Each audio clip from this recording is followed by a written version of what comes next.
Olá, meus irmãos, graça e paz. Eu sou vosso irmão em Cristo, Gregório Louveira. Eu moro em Campo Grande, Mato Grosso do Sul. Muito bem, amados. Eu montei este grupo de estudo bíblico básico para que nós pudéssemos estudar a Bíblia, compreender a vontade de Deus e ter um crescimento espiritual. Eu estive há poucos dias falando sobre Deus Pai, Deus Filho e Deus Espírito Santo. E também eu falei sobre os atributos do Espírito Santo. Hoje eu quero começar um estudo falando sobre fruto do Espírito Santo. Eu sei que o tempo é bastante limitado, então não será possível concluir este estudo hoje. Então, provavelmente estarei dando continuidade nesses estudos no pedacinho do Maná dos Céus pela manhã. Mas hoje eu inicio esse estudo falando sobre o fruto do Espírito Santo. E está escrito no livro de Gálatas, capítulo 5, versículo de número 22. O fruto do Espírito é amor, gozo, paz, longanimidade, benignidade, bondade, fé, mansidão, temperança. Contra estas coisas não há lei. E os que são de Cristo crucificaram a carne com suas paixões e concupiscência. Se vivermos no Espírito, andaremos também no Espírito. Muito bem, amados. Com base nisso que eu li, eu gostaria de tecer um comentário e depois estarei apresentando cada fruto, como esses frutos, as características que esses frutos produzem, a mudança de comportamento que esses frutos produzem em nossa vida. É claro que, em se tratando de frutos espirituais, conseguimos manifestá-los até de certa facilidade às pessoas que estão longe de nós, ou com quem mantemos um relacionamento esporádico. Entretanto, amados, isto não ocorre com aqueles que vivem conosco, o que presencia constantemente as nossas atitudes. Para essas pessoas, as coisas se tornam bastante difíceis e, às vezes, até impossível. O fruto do Espírito é algo exigido naturalmente, não só por Deus e as demais pessoas, mas, sobretudo, pela nossa própria consciência, que sempre está com as antenas ligadas para registrar qualquer falha, qualquer erro nosso pode fazer com que o fruto do Espírito não se manifesta. O fruto do Espírito é imperativo na vida de cada seguidor do Senhor Jesus. Pois o próprio Senhor Jesus disse que seríamos conhecidos pelo fruto. Ele disse: nisto conhecerão todos que sois meus discípulos, se tiverdes amor um com o outro. João 13, verso 35. Então, o que significa fruto do Espírito Santo? Todos nós sabemos que um fruto é o resultado final daquilo que se planta. Muito bem, amados. Eu gostaria de abrir um parênteses aqui. Eu sei que pessoas irão questionar, dizendo: presbítero, por que você está falando sobre o fruto e não disse sobre o batismo ou sobre os dons espirituais primeiro? Então, provavelmente o batismo eu estarei falando por último, amados.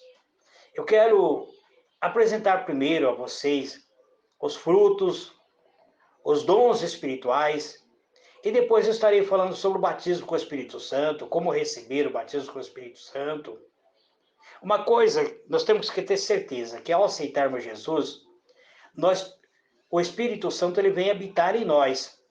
Não recebemos o batismo, porque o batismo é outro acontecimento, mas já recebemos o Espírito Santo que habita em nós.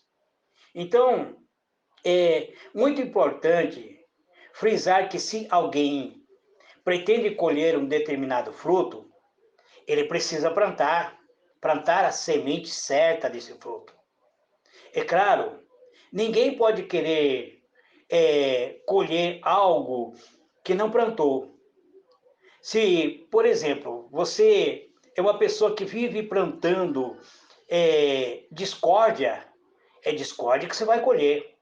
Você não poderá colher bondade se você vive plantando discórdia entre seus irmãos. Então, é claro que ninguém vai colher aquilo que não plantou. Você vai colher aquilo que plantou, plantando a semente certa. Todo o bom agricultor, antes de plantar, escolhe a melhor semente, a boa semente. Ele prepara a terra apropriada e o tempo determinado para semear, pois cada semente tem uma época certa para ser plantada e colhida. A vida cristã também não é muito diferente. Há momentos certos de plantar e também de a colheita. Lembra que Salomão diz que há momento para tudo nessa vida? Tempo de plantar, tempo de colher, tempo de abraçar, tempo de afastar-se de abraçar. Então, no que se refere ao fruto do Espírito Santo, a resposta imediata de uma vida convertida ao Senhor Jesus é o resultado de uma vida que leva essa pessoa a ter comunhão com Deus na pessoa do Espírito Santo. E o segredo do fruto está justamente em permanecer na árvore produtora. Ou seja, a Bíblia diz que Jesus é a verdadeira oliveira e nós somos os ramos. Então, da mesma forma, para que possamos evidenciar o fruto do Espírito em nossa vida, devemos nos manter ligados ao Senhor Jesus. Foi por isso que ele afirmou: Eu sou a videira, vós os ramos. Quem permanece em mim e eu nele, esse dá muito fruto, porque sem mim nada podeis fazer. João 15, verso 5. Por outro lado, o fruto do Espírito não pode, em hipótese alguma, ser produzido pelo esforço, ainda que sobrenatural da pessoa, pois nenhum fruto nasce pelo esforço sobrenatural da árvore. Pelo contrário, ela nasce naturalmente, porque no seu interior corre a vida da árvore. Então, o cristão autêntico também manifesta o fruto do Espírito naturalmente, porque dentro dele está o Espírito daquele em quem ele crê. Por isso, a vida do Senhor Jesus é vivida novamente através de cada servo fiel a ele, através do fruto que esse servo dá. Aliás, este é mais um detalhe da razão pela qual devemos produzir o fruto do Espírito. O fruto não somente torna evidente a presença de Deus em nossa vida, mas também manifesta a ressurreição do Senhor Jesus em nós. Então, agora nós somos servos de Deus. Então podemos entender por que o Senhor Jesus disse: Se alguém me ama, guardará a minha palavra, e o meu Pai o amará, e viremos para ele e faremos nele morada. João 14, verso 23. Então, amado, quando o fruto do Espírito é manifesto através de cada um de nós, então temos, na verdade, o próprio Jesus andando conosco, vestindo a nossa roupa, falando a maneira como falamos, ouvindo aquilo que falamos, vendo aquilo que fazemos, enfim, participando do nosso cotidiano, e brilhando através de nós por onde formos. Isto é que nós chamamos de uma vida cristã verdadeira, ou seja, o cristianismo verdadeiro. Isso retrata o autêntico da igreja primitiva, a imagem e a semelhança de Deus, resgatada novamente pela fé. Então, um detalhe muito importante é que, na maioria das vezes, esse fruto muitas vezes passa despercebido. O fato de o Espírito Santo considerar todas as suas 9 modalidades de expressão, ou seja, 9 expressão de caráter, como se fosse apenas uma. O apóstolo Paulo não era leigo no conhecimento, para desconsiderar que os 9 frutos são, na realidade, apenas um. Mas o fruto do Espírito é amor, alegria, paz, longanimidade, benignidade, bondade, fidelidade, mansidão, domínio próprio. Contra essas coisas não há lei. É o versículo texto que eu abri falando em Gálatas 5, versos 22 e 23. Então o apóstolo Paulo sabia que eram 9 os frutos, porém, ainda assim, o Espírito Santo queria que Paulo registrasse todos como se fosse um, para deixar claro que não se pode dividi-lo. Isto é, ninguém pode produzir, por exemplo, o amor e omitir a alegria, porque todos eles são interligados, são inseparáveis. Você não pode produzir amor e dizer que não tem paz. Você não pode produzir amor e dizer que não tem alegria. Se alguém manifesta alegria, por exemplo, e não demonstra o amor na sua vida, esse não é um fruto do Espírito. Talvez seja proveniente de circunstância momentânea, ou seja, de emoção, ou seja, uma falsa alegria, pois o verdadeiro só existe quando o fruto do amor, que precede todos os demais frutos, que vem acompanhado de todos esse fruto. Na verdade, esses frutos é o dom manifestado do Espírito Santo. Então, hoje, amado, eu quero falar do primeiro fruto, o amor. O amor tem sido uma palavra-chave para a inspiração de muitos artistas, muitos poemas, feito muitos versos, muitas conquistas se fazem em nome de amor. Nesse nome de amor, tantas coisas boas quanto o mal tem acontecido. Provavelmente, existe mais males que bens, pois o amor tem sido confundido com paixões desfreadas, uma paixão egoísta. Muitas pessoas têm confundido o amor, muitas vezes, com possessão, que não é verdadeiro amor. Então, não é o amor que Deus criou. Por isso, a humanidade é completamente ignorante a respeito do amor. Porque para conhecê-lo, precisa primeiro se conhecer a fonte dele. O mundo não sabe o que é amor, muitos menos o que significa o amar. Razão pela qual temos observado tanta miséria, fome, guerra e toda sorte de destruição.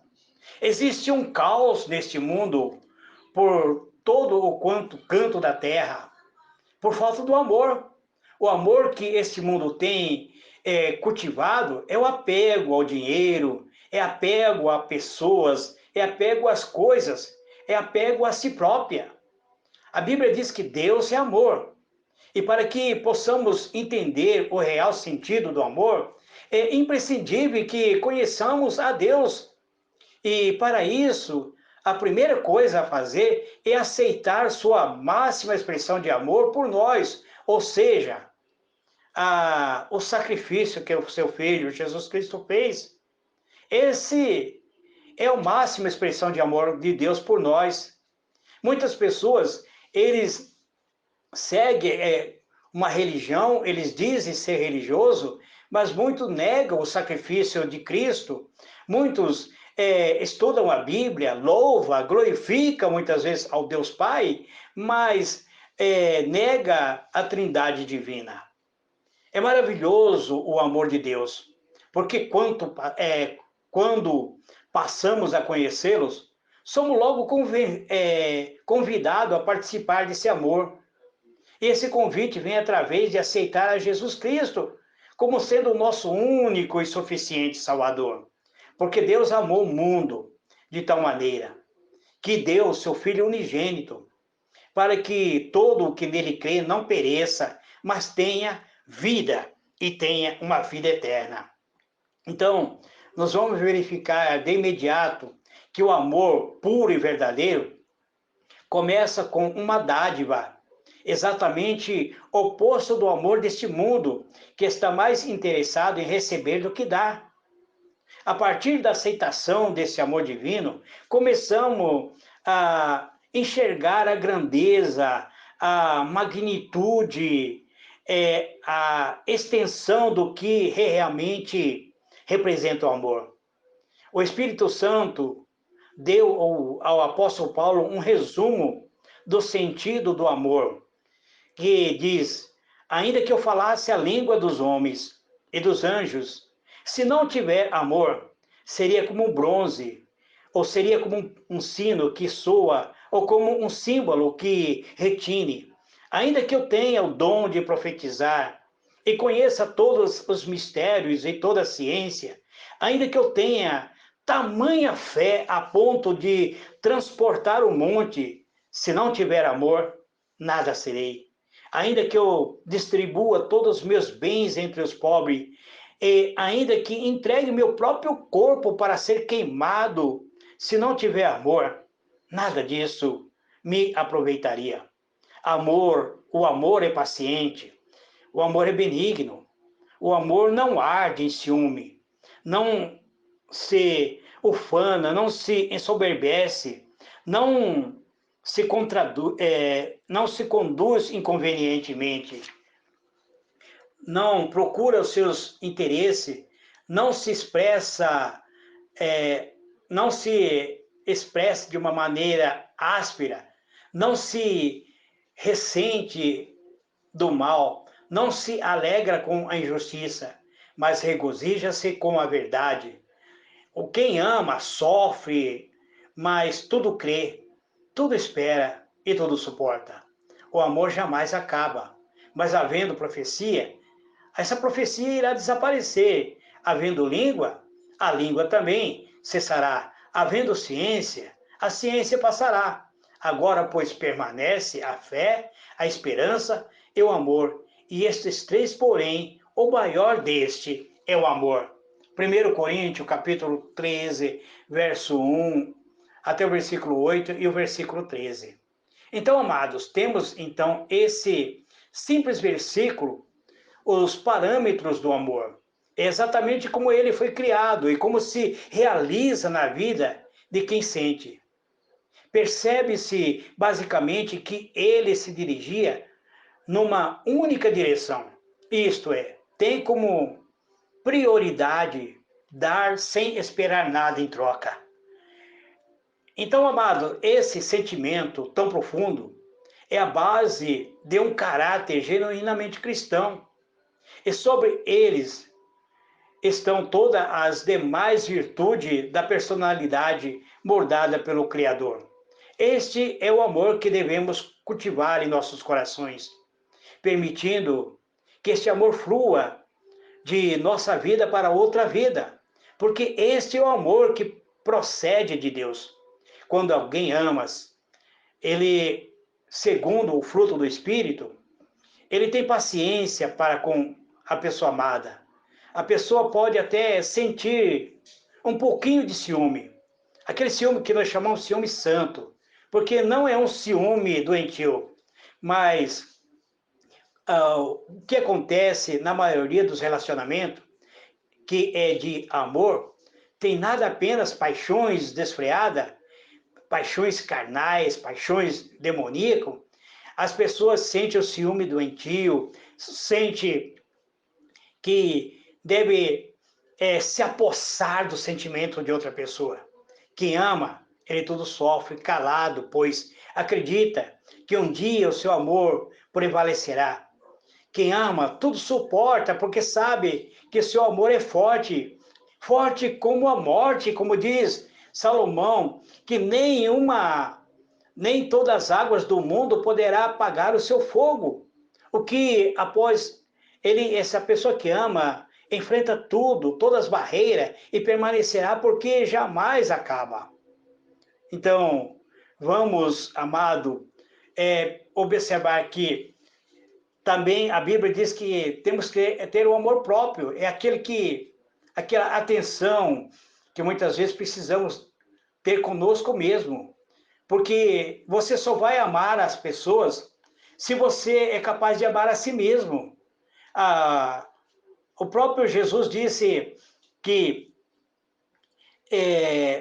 temos que amar a Deus sobre todas as coisas e amar ao nosso próximo como a nós mesmos. Você não vai conseguir amar o seu próximo se você não tem um amor próprio, se você muitas vezes tenta praticar suicídio, se você tenta tirar sua própria vida, você não tem um amor por você mesmo. E como você pode dizer, eu amo? Algumas pessoas dizem, se fulano não ficar comigo, eu vou me suicidar. Ah, se a fulana não voltar para mim, eu vou me matar. Isso não é amor, você não tem amor próprio, você não tem um amor por si mesmo. Como você pode amar outra pessoa? Então, lembre-se que o amor, ele é semelhante ao amor de Deus, o amor do homem pelo seu semelhante. Este é segundo o grande mandamento da lei de Deus, que faz parte do cristão, a ponto de, muitas vezes, perder sua própria vida em favor do seu semelhante, como fez o Senhor Jesus, que amou intensamente a cada um de nós. É um amor dirigido no sentido horizontal, é a resposta direta de uma vida relacionada com o Espírito Santo. Haja visto que ele é quem nos condiciona a essa atitude. Aliás, essa é a vocação da igreja de Cristo, a igreja que serve a Cristo, a igreja que vive e pratica a palavra de Deus. Pois a igreja verdadeira, aquele que são servos de Deus, ele se propõe a dar ao mundo a maior expressão do amor, que é a vida abundante por intermédio da fé no Senhor Jesus Cristo, pela propagação do Evangelho vivo. Quando amamos nosso semelhante, esquecemos de nós mesmos, porque somos guiados pelo amor, o amor em dar, e isso valoriza nosso fruto aqui na terra. Quando agimos dessa forma, estamos glorificando a Deus, estamos proclamando que o Deus é o nosso refúgio, que Ele é tudo na nossa vida. E Jesus disse, nisso conhecerão todos que sois meus discípulos, se tiverdes amor um aos outros. João, capítulo 13, verso 35. Então podemos entender claramente o seu objetivo para a humanidade. Além do mais, quando procedemos assim, evitamos conflito que muitas vezes nos cerca. Quando procedemos dessa maneira, nós jamais entraremos em provocações, em responder à ofensa com males. Ou seja, se amamos nosso semelhante, estamos indiretamente amando a nós mesmos, pois fazemos o nosso mundo particular ficar cheio de paz. Amamos uns aos outros, é mais uma questão de inteligência que propriamente uma obrigação, do que seja uma obrigação espiritual. os benefícios são maiores para quem ama, que para pessoa que muitas vezes são amado. Mais bem-aventurado é dar do que receber. Atos 20, verso 35. É bom, amado, que se diga que esse tipo de amor não se assemelha ao amor entre um homem e uma mulher, embora este seja absolutamente normal ter sido. Muitas vezes a pessoa confunde esse amor como se fosse um fruto do Espírito. O amor entre um homem e uma mulher é chamado de amor eros, não é um amor ágape. Então, o Espírito Santo, ele concede-nos a capacidade de amar, um amor sem interesse. Este amor nos leva a querer bem as pessoas. Então, o amor, muitas vezes, as pessoas confundem muitas vezes o amor do pai para os filhos, que é o amor que leva as pessoas a ter muitas vezes até ciúme dos seus filhos. Isso é normal, amado. Na realidade, é uma expressão fervorosa que as pessoas têm muitas vezes pela família. Eu amo a minha família, eu amo a minha esposa, amo minhas filhas, minhas netas, mas eu não posso confundir esse amor como sendo fruto do Espírito, porque é um sentimento que nos leva a ter pelo nosso familiar. Quando o Espírito Santo nos adverte para que venhamos a contrair matrimônio com alguém da mesma fé, exatamente com o intuito de impedir que sejamos levados pela ventania de um amor impróprio, irreal, irregular, que tanto males causa no mundo, tanto impera neste mundo diabólico. O diabo sabe muito bem usar pessoas ignorantes de Deus que se afogam no mar, muitas vezes no mar das paixões carnais, nessa paixões febril, que não é amor, mas sim puramente carnal.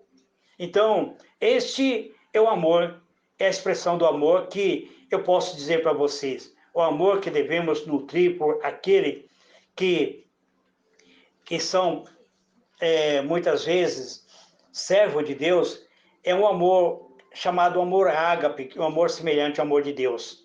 Então, esse amor semelhante ao amor de Deus, eu estarei comentando em um próximo estudo, em um próximo áudio. Eu quero agradecer a todos os irmãos que estarão abrindo este áudio.